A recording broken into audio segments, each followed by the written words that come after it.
अन्य पदाधिकारीगण और उपस्थित बहनों और भाइयों, आज हम सब यहां पर वर्तमान भारत के शिल्पी के रूप में, जिन्हें पूरा भारत स्मरण करता है, लौह पुरुष सरदार वल्लभ भाई पटेल जी का स्मरण करने के लिए, उनके व्यक्तित्व और कृतित्व से प्रेरणा प्राप्त करने के आज के इस कार्यक्रम के दिन से यहां पर एकत्र हुए हैं। पूरा भारत जानता है, देश की आजादी के आंदोलन में लौह पुरुष सरदार वल्लभ भाई पटेल जी ने अग्रिम पंक्ति में खड़े होकर के देश की आजादी के आंदोलन को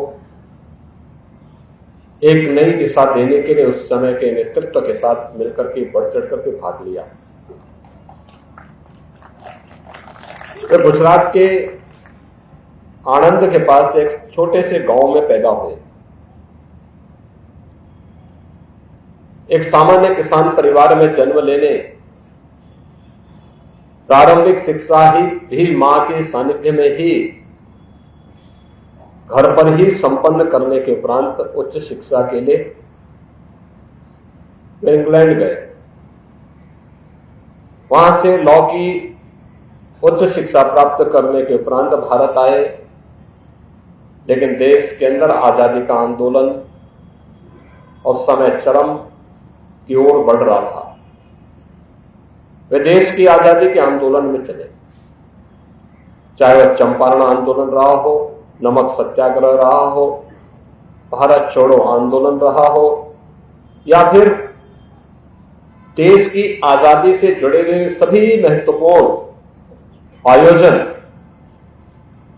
उन आंदोलनों में बढ़ चढ़ करके भाग लेकर के भारत छोड़ो आंदोलन के दौरान उन्हें जेल की यातना भी झेलनी पड़ी थी। उन्होंने एक और देश की आजादी के इस आंदोलन के साथ बढ़ चढ़ करके भाग लिया, दूसरी तरफ अन्नदाता किसानों की समृद्धि के लिए, उनके उत्थान के लिए अनेक प्रकार के अभियान भी, जन जागरण के अभियान भी उस दौरान उन्होंने चलाए।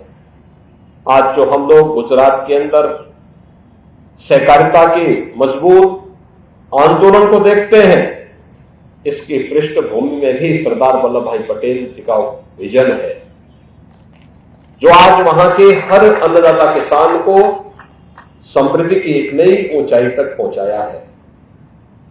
बहनों और भाइयों, 1947 में देश आजाद होता है। 1946 में देश का संविधान सभा का गठन होता है।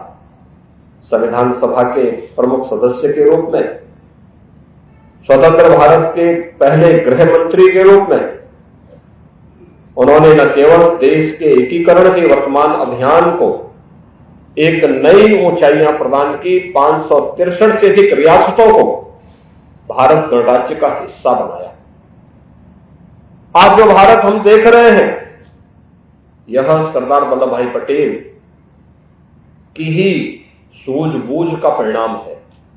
आज जो एक भारत है, श्रेष्ठ भारत है, सुरक्षित भारत है, इसकी पृष्ठभूमि में सरदार वल्लभ भाई पटेल की सोच है, उनका प्रयास है, उनका परिश्रम है। एक तरफ भारत माता के इस महान सपूत ने भारत के एकीकरण के लिए इस अभियान को आगे बढ़ाया, तो दूसरी तरफ स्वतंत्र भारत कैसे होना चाहिए। गुलामी के कालखंड में जिन मान बिंदुओं की का अपमान हुआ था, उनकी पुनर्स्थापना का कार्यक्रम कैसे होना चाहिए। सोमनाथ मंदिर के पुनरुद्धार के कार्यक्रम को भी उन्होंने अपने हाथों में लेकर के देश के अंदर सांस्कृतिक भारत की स्थापना का जो अभियान उस समय चलाया था, आज उसी का परिणाम है कि लौह पुरुष सरदार वल्लभ भाई पटेल की उन स्मृतियों के प्रति श्रद्धा व्यक्त करने के लिए, कृतज्ञता व्यक्त करने के लिए आज प्रधानमंत्री मोदी जी के नेतृत्व में नया भारत पूरी प्रतिबद्धता के साथ कार्य कर रहा है। अगर लौह पुरुष सरदार वल्लभ भाई पटेल होते तो कश्मीर में धारा 370 आजादी के बाद, संविधान लागू होने के बाद कभी भी लागू नहीं हो पाती। लेकिन छद्म रूप से जिन लोगों ने धारा 370 को डाल करके एक भारत श्रेष्ठ भारत के मार्ग में बैरियर खड़े किए थे, हम सब आभारी हैं। प्रधानमंत्री मोदी जी ने 5 अगस्त 2019 को कश्मीर में धारा 370 को सदैव के लिए समाप्त करके आतंकवाद की नींव को सदैव के लिए समाप्त कर दिया। आज अयोध्या में राम जन्मभूमि पर भगवान राम का भव्य मंदिर, ये उसी नए सांस्कृतिक भारत का एक अभिन्न हिस्सा है जिसका शुभारंभ 1948 में लौह पुरुष सरदार वल्लभ भाई पटेल ने सोमनाथ के मंदिर से प्रारंभ किया था। आज के इस अवसर पर भारत माता का यह महान सपूत 15 दिसंबर 1950 को अपनी भौतिक काया से हमारे बीच में नहीं रहा। पूरा देश स्तब्ध था। उनके नेतृत्व में भारत एक नई ऊंचाइयों को छूता, लेकिन लौह पुरुष सरदार वल्लभ भाई पटेल के न रहने के बाद आज उनकी संकल्पनाओं को मूर्त रूप देने के लिए जो अभियान देश के अंदर चल रहा है, ये अवश्य एक भारत श्रेष्ठ भारत की प्रधानमंत्री मोदी जी की परिकल्पना को साकार करेगा। आज के इस अवसर पर मैं भारत माता के इस महान सपूत को, जिनका पूरा जीवन राष्ट्र के लिए समर्पित था, भारत माता के चरणों में समर्पित था, ऐसे लौह पुरुष सरदार वल्लभ भाई पटेल जी की पुण्य स्मृतियों को नमन करते हुए उन्हें विनम्र श्रद्धांजलि अर्पित करता हूं। आयोजन समिति को आयोजन के लिए हृदय से धन्यवाद देते हुए वाणी को विराम देता हूं। धन्यवाद। जय हिंद।